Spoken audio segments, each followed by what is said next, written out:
Саламатсыздарбы? Мен Атыжан Мудрис Исаков, мен Азаттыктын кабарчысы боломун. Кече ушул жерде Азаттыктын оператору Айбек Кулчумановду Райым Матраевдин балдары токмоктоп, анын жанагы жабдыктарын колунан жулуп кетишкен. Мына ошол окуя боюнча азыр сиздерге мындай ачык түшүндүрмөнү берекет эле. Окуя куду ушул жерде болгон. Бул жер азыр Ош шаарынын Ленин көчөсүндөгү мына Sky Bar, Чынара рестораны бул жагында жанагы эмне деп койчу элем мына жерде.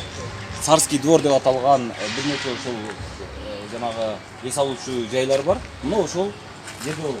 Бул жерде ошол биздин Азаттыктын оператору Райым Матраевга байланыштуу иликтөөгө керектүү мындай материалдарды чогултуп аткан. Ал деген сөз мындай подсъемкаларды алып аткан, картиналарды.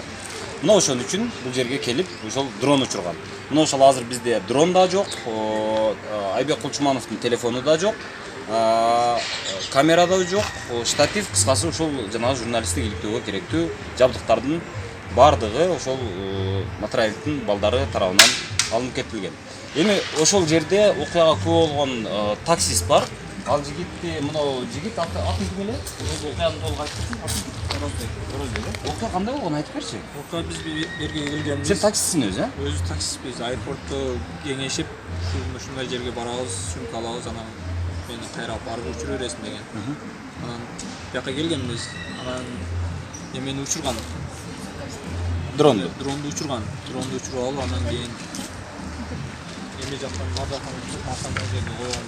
Сен машинаң бул жерде турган. Машина бул жерге турган. Мына азыр мына жиптин кай жеринде турган? Мына Анан кийин турганда машинада отурган. Машинада отуруп, анан акам түшүп кеткен. Дрон түшүрөм депчи. Анан дрон түшүрүп атканда мен машинадан соктон алайын деп отурганда, артты бир караганда бирөө келип кучактап алган. Анан чүгө эмне болду десем, дрондун түтүн тартып турганда, дрон түшөйүн деп атканда бул багытка карап кеткен. дрон. Сарчы двордун артына карап кеткен. Анан талашып дрон уже жоголуп кеткен. Дрон жоголуп кетип, анан кийин Ал канчалык бийиктикте болгон ошондо? мына дараттан кичине бир 1-2 метр үстүрөктө болгон. Бул дегени бул оноюнда атканда, наркага барып түшүп калган да. Силер кондуруп аткансыңар? Кондуруп аткан жер. Анан эмне болду десем, бир кесим дедилер, мен ооба мен алып келдим.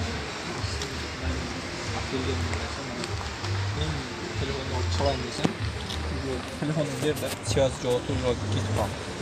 Канча бала келди? Бирөө кийин анан нарактан экинчиси келген. Экинчиси келип анан экөө болуп дрону издеп калышты. Кайер тартасына. Жалпы төртөө деп атпадыңар беле? Ол кийин машинада келген. Экөө. Анан мен тартасына деп полный сотка, пультту, телефонду алып алышканда. Анан алып алышып, связь жок кылып анан жерде турдук. Мен тартасына деп. Анан короче тартқан несini көрөбүз, анан эмне кайтып беребиз деп алышты. Анан турсак биякта бир Lexus келди. Эки бала менен келип токтотуп, сен кимсиң деди, анан мен таксимен ушундай, сен кимсиң деле сумка Азаттыкта иштейм деп документин алып алган байка аканчы. Айбектин. Анан бияка келип машинада ач башка камералар бар дедилер, башка камера бар, просто дрон менен учурган, ошо менен эле тарткан деген. А машина алсам полный неселерди өз машинасына жүктөдү да, учукпай анан дрон издейбиз давай деп, дрон издей баштады. Ал толо издейди да уже. Толбадык. 1 саат, 2 саат издейди, анан телефонду кайтарып берди. Сеникин. Меникин кайтарып бергенден кийин анан чала баштады. Чалып анан дрон табасыңар, кийин полный оборонаны кайтарып беребиз дешти да. Анан ошо менен белгисизден кетип калды. Дронду эгерде табып алып келсеңер, жанагы жабдыктарды кайтарып беребиз деген. Камераларды, ошо камеранын стойка полный ошо сумкаларды кайтарып беребиз дешти.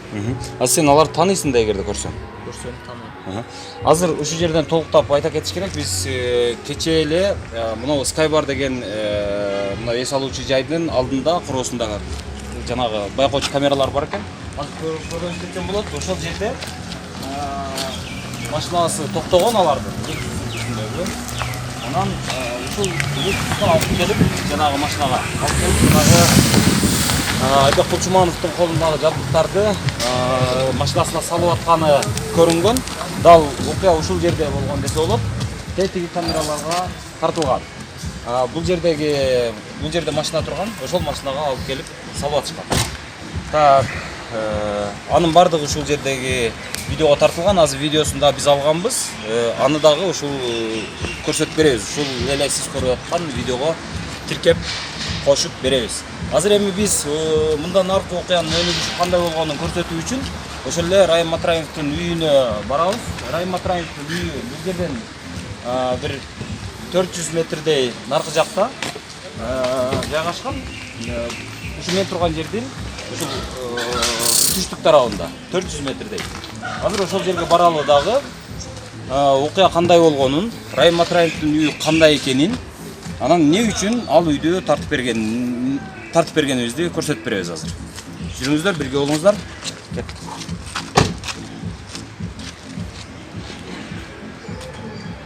Машинамен барабыз. Болду. Биздин кетип аткан жолдун оң тарабы мына Оштубу, анан эски мэриянын имараттары жайгашкан оң тарабында. А сол тарабында жана Токтогул атындагы парк жайгашкан. Ушул аралык болжол менен 300-400 метрдей болуш керек. Анан ушул бул жакты байланыштыра турган өзү болгону ушул тар жанагы эки машина бири-бири менен мындай сүзүшпөй араң бата турган тар жол гана бар. Бул дагы каралбай калган жол. Союздун малында курулган. Бул жакта илгери жанагы эмелердин жанагы билим берүү жана башка ушул мекемелеринин мейманкана түйүндөгү үйлөр болгон экен, жанагы кантип айтса болот. Командировкага келген же болбосо убактылуу бир мөөнөткө келип иштегендердин үйлөрү ушул жерде болгон. Азыр менин эсимде жок, бул үйлөр жанагы кайсыл мекеменин балансында болгон мурункусу. Бирок мына жакта азыр мына чатыр көрүнүп турат. Бул Ахматбек Келдибековторго тиешелүү деп айтып жүрүшөт. Мунун азырынча биз документалдуу жанагы далилдүү мындай эме менен айта албайбыз кимге таандык экенин. Биз азыр ушул жерден мындан оңго бурула турган болсок, азыр Райым Матраевдин ошол Ахматбек Келдибековдун дегендей үйү деп жүргөн ошол үйлөргө бара алабыз. Бирок биз азыр андан мурун бул жакта жанагы Ош шаардык билим берүү башкармалыгына баруучу жолду тороп койгон жерди көрсөтүп берели. Азыр мына ушул сары дубалдар Райым Матраевдин короосу деп эсептелет. Муну саргарып турган.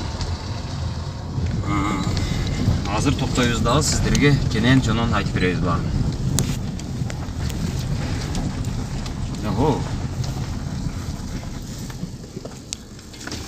Булар кимдер болду экен?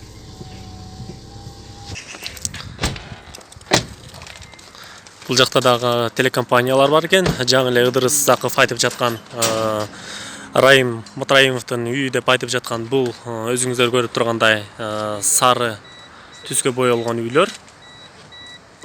Ыдырыс Заковдун машинасы. Ушул машина менен журналисттик иликтөөлөрүн жасап жүрөт. Бул Ыдырыс Заковдун жанындагы Медер Ниязалиев деген агайыбыз. Бул оператор, монтажер, журналист, универсалдуу. Азыр биз баштай берели, кийин темени. Сен азыр мен телефонумдан дагы түз эфирге жардам берсең жакшы болот эле. Макул. Мен де кетип атат азырынча. Так, биз азыр ушул Ош шаардык билим берүү башкармалыгынын короосуна келдик. Бул жакта дагы Райым Матраевдин үйү ушул жерде сатып алган деп айтып жүрүшөт, бирок буга азырынча менде далилдүү фактылар жок. Бирок бул кимдики экенин билбейм. Бул болсо ушул Ош шаардык билим берүү башкармалыгынын имараты 50-жылдары салынган болуш керек. Бул ушундай бечара кейпинде турат. Бул жанагы билим берүүгө кылган биздин мамилебизди мындай далилдейт десек болот. Анан мына жактан ушул мына мен турган жол ушул барып Кетте тигинде дарактар турган жак турат. Ошого чыгып, бул жагынан Ленин көчөсүнө барыш керек эле. Бул эски жол. Ошол жол азыр сетиги дуал менен тосулган. Дуалдын ар жагы ошол Райымбек Матраевтар тосуп алган деп айтылып жүрөт. Азыр эми аны документалдуу эмесин таап бергенге аракет кылабыз. Сиздер саламатсыздарбы? Кандайсыздар? Жакшысыздарбы? Менин атым Ыдырыс, фамилиям Исак. Азаттыктын кабарчысы болом. Сиздер мурдатан билсеңиздер керек экен. Могу жакта жол бар дейт. Ben cebim ya yangi ben bilmiyorum. Siz жаңысызбы? Ben canım. Bize yangi bir Siz daha жаңы. Kolay ha. Бул жакта бирөө жарым барбы? Yok, bize farkı yok. Эч ким жок. Bir maskesi bir bırak onu. Сиздер билбейсиздер деmek. Yok biz bilmiyoruz. Dünyada yol bağlamaya bakan Сиздер bilmiyoruz. эмне Өзбекстандан келгенсиздерби жаканда? Ya biz Kırgızstan'ız, Kırgız'ız. Кыргызстандан. Kırgız adamımız, Kırgız adamımız. Boşluğumuz. Özbekistan'da geldi. Оштук болсоңуздар билесиздерби дейм да, негизи могу жакта жол Yok, болгон. yok, biz bilmiyoruz. Biz ayılda yaşayamadık. Güzel gayalda şey. O nerede da ayılda yaşayacağız. Biz bir şey bakan şey aldı belki kendimiz. Kanal bulup, yol bakan mı bulmayı bilmiyoruz. Билбейсиздер, а? Макул, макул. Булар билбейбиз деп айтышты. Азыр эми мына ушул турган тар жер Ош шаардык билим берүү башкармалыгынын короосу деп эсептелет. Мындан аркы жагында Ош шаардык төрөт үйү болгон, эски төрөт үйү. Ал азыр иштебей калган, башка мекемелерге берилип кеткен. Бул жагында жанагы Ош шаардык Ош облустук юстиция башкармалыгы бар эле, ал дагы азыр көчүп кеткен. Дал ушул жол мына келаткан асфальт жол, мындайынан барып, ушундайынан жол болуп чыгып кетиш керек эле. Азыр ушул жол жок, мындай болуп дуал тосулуп турат. Бул дуалды тосконго ошол маалда ким уруксат берген? Билишиңиздер мүмкүн, албетте бирөө уруксат берген. Бул ушул жолдун тосулушу, мына жердеги жерлердин берилиши, бул Ош шаарынын мурунку мэри Жумадыл Исаховдун тушунда болгон деп айтып жүрүшөт. Азыр биз мына келечек балдар борборунун короосуна келдик. Мына келечек балдар борбору деп аталат. Бул жерде жанагы комузчулар, чоорчулар, кыскасы өнөрпоз, шыктуу балдардын бир нече иримдери жайгашкан. Мына ошол иримдер мына ушул эменин ичинде болот.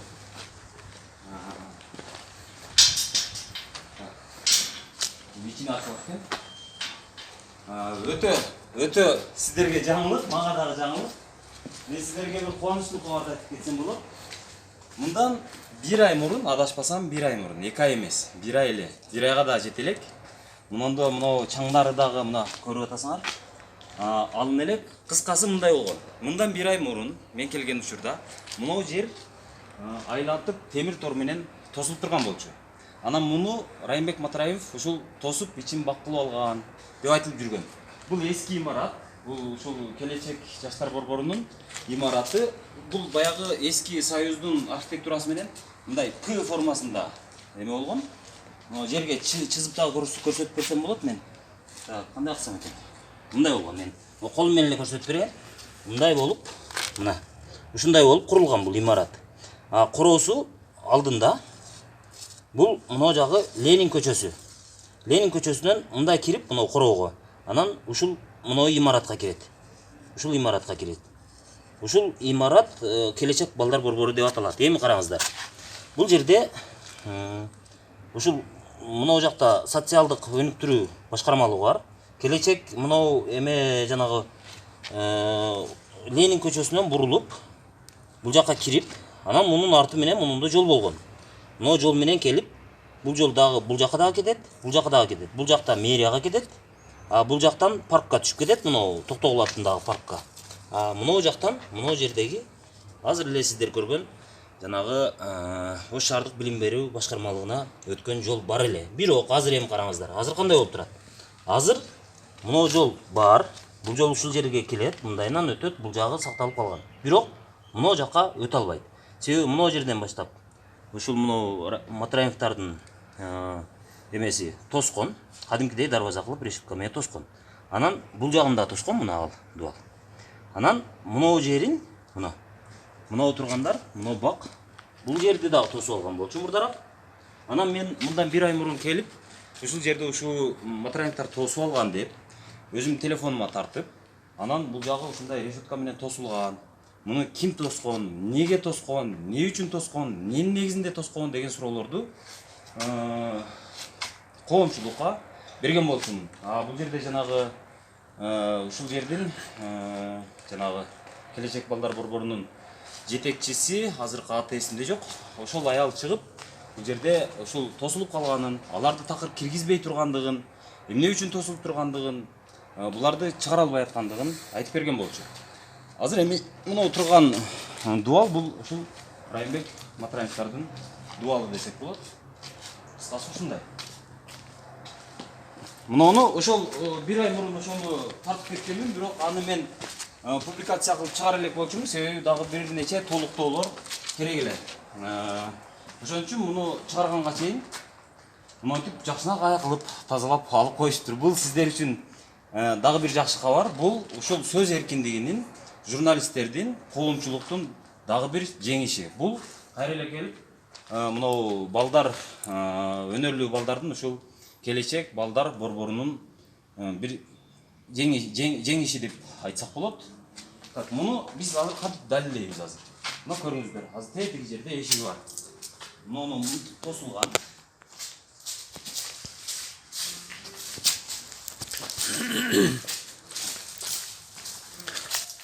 Ардактуу көрүүчүлөр, сиздер азыр Ыдырыс Исаковдун телефон номерине чалбай турсаңыздар болот. Азыр телефон чалынганда эфир токтоп калып атат. Балдар борборуна кирип туруучу мындай эшик коюлган. Азыр жабык экен. Мына. Мисалы азыр дуал менен тосуп турат го, бул жакты тосуп албаптыр го, бага кирип албаптыр го дешиңиздер мүмкүн. Бирок мындан бир ай мурунку съемкада мына жер тосулуп турганын көрө аласыздар. Анын видеосу бар, мен анда тиркейм. Андан сырткары мына эшик аркылуу бул жака кирип турушкан. Кадимкидей эле. Мындай алганда менчиктештирүүнүн мындай аракети болгон десек болот. Бирок эми ал мыйзамсыз эле жөн эле басып алган десек болот. Бирок азыр Райымбек Матраевге абдан рахмат. Монтип жашылдандырып гиластарды эгип койгон. Бирок эми экинчи жагын айтып берели. Мындан ар жагы эмне болгон? Ар жагы жанагы мен көрсөтүп берген жол болгон. Жолдун ар жагы бул жерде жанагы новатор балдар үчүн эксперимент жасай турган кадимкидей аянтча болгон. Мына ошол аянтча жок азыр. Ал азыр ошол Райымбек Матраевдин үйү болуп калган. Ушундай, азыр мунун туроосунун алды жагында дагы ушул жерден дагы бирдемени айта кетели. Мындан 2 жыл мурун бекен, Адыл сен жакшы билсең керек, 2 жыл мурун ушул жерде келечек балдар борборунда чоң өрт чыккан. Мына ошол өрттө жанагы өрт өчүрүүчү машиналар алдынан кире албай, артынан да кире албай, алдынан кирген машинанын шлангалары мынау эменин өрттөнгөн жерге чейин жетпей, аябай жүдөшкөн. Бирок бул жактан ошол Матраевдин дарбазасы ачылган эмес анда дагы. Аны элдин бардыгы билет. Ал ушул жанагы архивдик видеолордо интернетте азыр сакталган болуш керек. Аны таап, аны да тиркеп бергенге аракет кылабыз. Азыр эми биз баралы дагы ошол Матраевдин үйүнүн ошол короосуна, дарбазасына баралы. Ал жерде ошол мурдараак жанагы формачан балдар турчу, үйдү коруп. Анан кийин азыр эми кандай десек? Азыр эми жөнөкөй гражданский балдар турат. Болгондо да кечээ 4-өө чыккан. Ошол жанагы спорттук дене түзүлүштөгү ошол кимди болсо жаткыра чапканга жөндөмдүү мындай десек болот. Балдар бул жерде турушат. Азыр биз барабыздагы кайрадан кайталайм. Кайтып барып ошол жанагы азаттыкка азыр коюлуп аткан дооматтарга жоопту алып берели. Азыр мисалы мына дуалдан ашып кириш мүмкүн эмес. Ашып киргенден кийин мунун артында дагы бир дуал бар. Андан кийин ошол Матраевдин үйүнө кирсе болот. А бул короосу десек болот. То есть жол азыр алардын короосу болуп калган. Эми бизге азаттыкка карата айтылып аткан жанагы оператор анын дуалын ашып кириптир, тиги бу дегенге окшогон сөздөрдү айтып атат. Мына ошол сөздөргө азыр канчалык ынандуу, канчалык ынандуу эмес, негиздүү, негизсиз ошол сөздөрдү, ошол пикирлерди алып ачып берели. Мына короо. Айланасын тутулган. Бул канча десе болот? Бул көп эле, кыркыйга.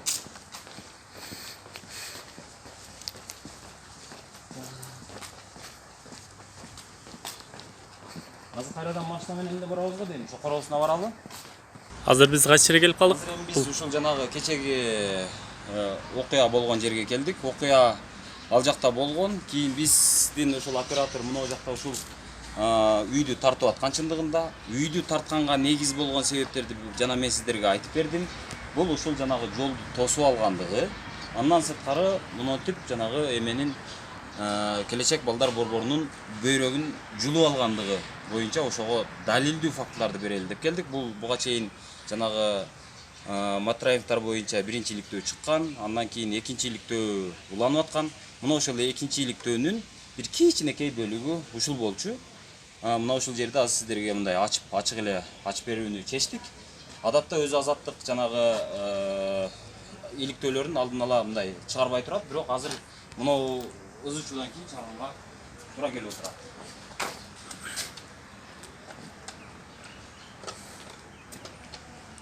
Мына ушул жерден кантип кирсе болот мына. Тетигинде камера турат, тетигинде видео камера турат, мына жерде бир видео камера турат. Дагы каякта. Кыскасы видео камераларга бул жер шыкталган десе болот. Мунун өзүнүн дагы камерасы бар экен. Бул кадимки жол мына, эски жол мына. Бул жер ачык туруш керек экен негизинен, билим берүү башкармалыгын өтө турган жол. Мисалы жолдо негизи жолдо периште жүрөт дейт. Жолдо мусапыр жүрөт, жолдо бай жүрөт, кедей жүрөт, баары жүрөт да мындайчы. Жол эч качан тосулбаш керек. Мисалы жол тоскондорго карата мындай оор жаза катары мындай айтылып жүрөт. Мыйзам бар дейбиз, бирок билбейм. Мыйзам бир тең. Райымбек Матраевтар балким мыйзамдан дагы оорураак салмакты басып тургандай болуп атат. Себеби мындан караңыздар. Жол, мына жол, кадимки эле жол. Уна өтө турган жол, Кадимки эле жол. Биз ушул маселе боюнча келгенбиз. Жолду эмне үчүн тартып алган? Мына келечек балдар борборунун короосун эмне үчүн тартып алган деп. Кече биз ушул жерге жанагы камераларды сурап келген учурда эмне үчүн тартып алдыңар деген суроону бергенбиз, бирок бул жерден баштап бир бала чыккан, кийин экинчи бала чыкты, үчүнчү бала чыкты. Ошентип бул жактан 3 мындай колтойгон жанагы спорттук дене түзүлүштөгү жигиттер чыгышкан. Бирок азыр булардын ушул менин коңгуроомо карабай, азыр эч кимиси чыкпай атат. Анан алар айтышкан, ушул жерде биз бир нече саат турганбыз, ошол камераларды доолап бересиңерби, неге алдыңар, не максат менен алдыңар десек, беребиз, туруп тургула, чыдап тургула деген сөздөр айтылган, тополоң кылбагыла деп. Биз эми муну ушул жанагы түшүнбөстүк болуп кетип алган болсок кайтарып берер деген үмүт менен баштап жанагы аларды күткөнбүз. Бирок акырында ошол күтүп отурган учурда биз ошол Райымбек Матраевдин агасы болсо керек. Тилек Матраевга чыкканбыз, бул Кара Суу районунун акими болот. Ал дагы жанагы эмне кылган эмес.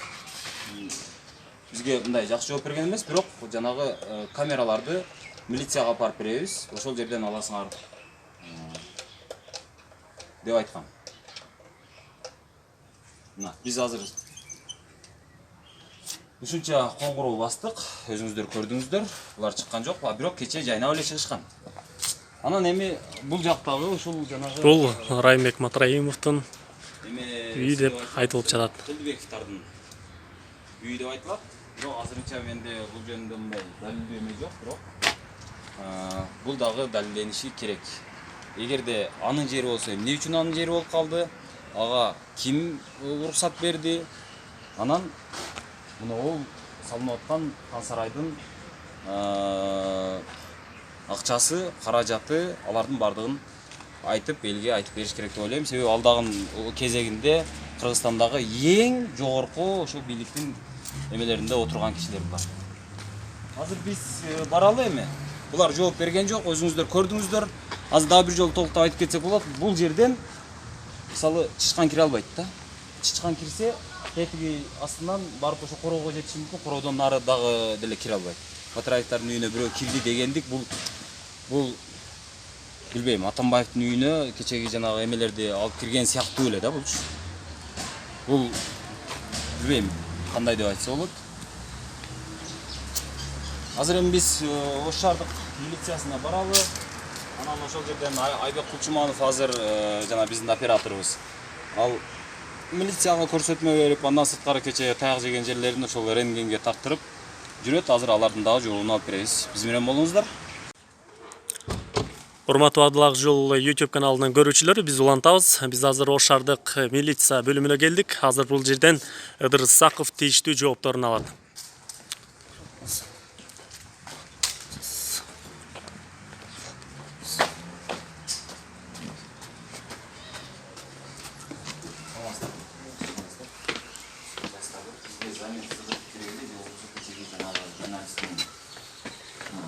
Жабдыктардын тартылышы боюнча маалымат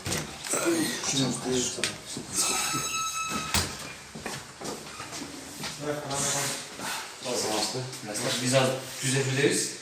Менин аты жөнүм Ыдырыс Саков, мен Азаттыктын каарчысы болом. Биз кечээ ошо Азаттыктын операторунун сабалып, жанагы жабдыктарды тартып алган боюнча иштин жагдайын билейин деп келдик азыр. Бирөө ким самалды? Ыдырыс байке, мен ошондо дежурный оператор. Азыр эч ким жок болсо, бүгүн базар күнү. Акчаны тергөө толугу башка эч ким жок. Ответственный текшерүүчү кетти. Демек эртең келсек, Келсек бүгүн азыр жана пресс службасында жок да. Бүгүн базардын выходойда. Только оперативный группа иштейт.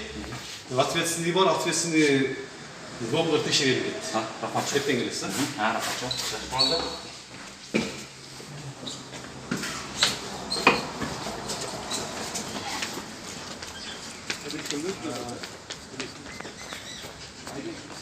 Азыр ошол Айбек Кулчумановдун өзү менен дагы байланышып, азыр анын дагы ошол окуя боюнча пикирин угалы. Азыр биз өзүңүздөр көрдүңүздөр, Матраевдин үйүнө бардык. Аларга ошол бир нече жолу жанагы чакырганга аракет кылдык.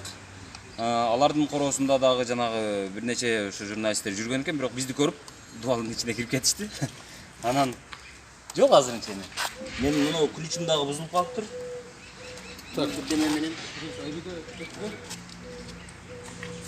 Менин аты жөнүм Ыдырыс Саков, мен Азаттыктын кабарчысы боломун. Биз азыр Ош шаарында жүрөбүз. Ушул Райымбек Матраев менен кечээ ушул Азаттыктын ортосунда чыккан чырдын төркүнүн түшүндүрүп берели деп азыр сиздерге ушул түз эфирге чыгып атканыбыздын төркүнү ушунда. Эми алар тараптан азыр кандай жооптор, кандай жыйынтыктар болуп атат Матраевдер тарабынан? Алар дагы сиздерди сотко берди деген маалыматтар чыгып атат интернет айдыңында. Азыр мындай болуп атат. Бул жанагы көчөдөн пистолетти табып алдым, анан кийин аны текшерип атып өзүм атып алдым деген сыяктуу мындай айыптоо болуп атат. Кечээ Азаттыктын жанагы оператору учурган дрон Матраевдин балдарынын бирөөсүнүн башына түшүп, алын башы жарылып калыптыр деген сыяктуу нерселерди мен уктум, бирок бул расмий маалымат эмес. Ушундай арыз түштү деп жанагы Ош шаардык милициясы маалымат тараткан Facebook'та.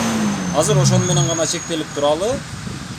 Андан башка азырынча маалымат жок. Алар ошол Азаттыктын үстүнөн ошентип бир эмес эки арыз жазышкан. Бирөөсү ошол мыйзамсыз жанагы территорияны, жанагы биз айтып аткан жерди мыйзамсыз тартты деп бир арыз, андан тышкары менин башым жарылды деп дагы бир арыз жазган.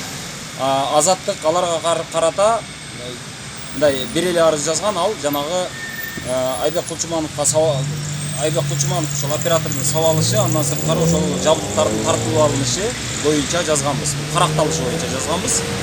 Азырынча ушул эч ким кармала элек. Бул боюнча эч ким жазага тартыла элек, жок. Тартыла элек. Бирок кылмыш иши козголгон. Анан мен жанагы юрист эмесмин, ошон үчүн юридикалык жанагындай жактарын мен жакшы билбейм азыр. Кандай стадияда турат, эми перспективасы кандай болот деген сыяктуу нерселерди мен жакшы билбейм азыр. Азырынча ушундай. Биз менен Азаттыктын операторунун абалы кандай азыр? Кечээ попузалак алып, Азаттыктын операторунун абалын азыр көрсөтүп берели дегенбиз. Ал как раз ушул жерде азыр турам деген, бирок азыр мен муну айланадан аны көрбөй турам. Болбосо өзү айтып берсе жакшы болот эле. Ал кечээ мен айтып берсем, мына бөйрөк тушка катуу сокку болгон, андан кийин келип мени монтип кучактап туруп, бирөөсү ушинтип кучактаган, бирөөсү келип туруп жанагы эмени тартып алган деп атат. Колундагы дрондун пульту менен телефонду. Бул Матраевдин балдары тарабынан, Ооба. Алар өздөрү мойнуна алып эле атышат, ошол өздөрү тартып алганын мойнуна алып атышат. Кечээ камераларды милицияга көтөрүп алып кирип беришкен. Азыр биздин ошол жанагы жабдыктарыбыз бардыгы ошол Ош шаардык милициясынын ошол ишти карап аткан тергөөчүсүнүн колунда турат азыр. Бирок анын канчасы соо, канчасы сынык, канчасы кайсы материалдар алынып кеткен, эмне болгон аны биз билбейбиз азырынча. Телефондор чукуланганбы, чукуланган эмеспи? Камерада тартылып аткан элге бериле турган маалыматтар ал эмне болду, алар өчүрүлгөнбү, өчүрүлгөн эмеспи деген сыяктуу нерселерди биз азыр тааныш элекпиз. Бирок дрон сыныптыр деген сөздөр бар. Дрондун кайрадан ошол төлөнүп берилишин биз талап кылып атабыз. Андан сырткары биз камера сынганбы, сынган эмеспи аларды көрө элекпиз. Эгерде алар сына турган болсо, алар дагы жана төлөнүп берилиш керек. Анан ушул жерде айта кете турган дагы бир нерсе, ошол жабдыктардын мындай баасы абдан кымбат, сапаттуу жабдыктар болчу. Анткени бул мындай салмактуу, чоң иликтөөлөр үчүн атайын мындай сатылып алынган жабдыктар болчу. Айбек Кулчуманов азырынча ушул жанагы сиздерге толуктап кетейин. Рентгенге көрүнүп, ушул жанагы судмед экспертизадан өтүп, ушул өзүнүн абалын текшертип жүрөт азырынча. Азыр ушул жерде келемдер эле жок. Кыскасы ушундай. Демек түзүк эле келдек жеген. Түзүк эми төпөштө уруп салышкан эмес, көгөртүп жанагындай тепкилеп салган эмес, куралдуу кол салуу болгон эмес, ал пистолет же бычак менен коркутушкан эмес. Муну адилеттүүлүк үчүн айтыш керек. Биз жөндөн эле каралай бербейбиз. Болгон фактыны гана айтып атабыз. Факт что жанагы ал артына ошол бир сокку болгон, андан сырткары ушинтип жанагы колун денесин кошуп туруп мынтип бул эме кылганда байлап алган. Бул эми иликтөөлөргө абдан чоң таасирин тийгизген да эми. Бул иликтөөгө таасир этпейт. Анткени бул иликтөөнүн болгон бир кичинекей гана бөлүгү болчу. Мындан сырткары азыр биз толуктап бере турган дагы башка нерселер бар. Себеби биз бир эле ошол Райымбек Матраевдин үйүн гана тарткан эмеспиз ал жерде. Кара Суудагы бир нече мүлктөрдү, андан сырткары бир нече базаларды тартканбыз. Мына жактагы жанагы Оштогу Народный деген дүкөндөрдү тартканбыз. Азыр Народный дүкөнүн дагы эмне үчүн тартканыбызды айтып беребиз. Ал боюнча дагы эме бар, видео бар. Аны өзүм тарткан болчумун. Мени кызыктырган нерсе эмне? Жанагы Масалиев көчөсү бар Ошто. Эң борбордук чоң көчөлөрдүн бири. Масалиев көчөсүнүн бир мындай кесилиштеги жеринде машина коюлбасын деген белги бар. Ошол белги барып, анан аялдама бар. Аялдамадан кийин эле жанагы Народный дүкөнү бар. Народный дүкөнүнүн алдына машиналар коюлат. Андан кийин кайра эле жанагы эме жок. Машина коюлбасын деген, жолдун боюна машина коюлбасын деген белги бар. Мына ошондон улам элдин баардыгы келет дагы ошол Народный дүкөнүнүн алдына токтогонго аргасыз болушат. Бирок Народный дүкөнүнүн алды, эгерде ким биринчи келсе, ким мурун келсе, ошол кое бериш керек эле машинаны. Жок, алар бул Искендер Матраевге караштуу экен. Искендер Матраевдин аялы карайбы, кимиси карайт, кыскасы ушундай. Алар жанагы зынжыр менен парковка боло турган жерди тосуп алышкан. Ал жерде ошол көчөнү дагы тосуп алганбы? Мен ушуга түшүнө албадым да. Мен ушуга эч акылым жетпей койду. Ал боюнча да видеону кошконбуз. Ошон үчүн ал дагы жана иликтөөнүн бир бөлүгү катары ал дагы кирип аткан. Аны да видеого жанагы азыркы Азатка бериле турган материалга аны дагы кошуп беребиз.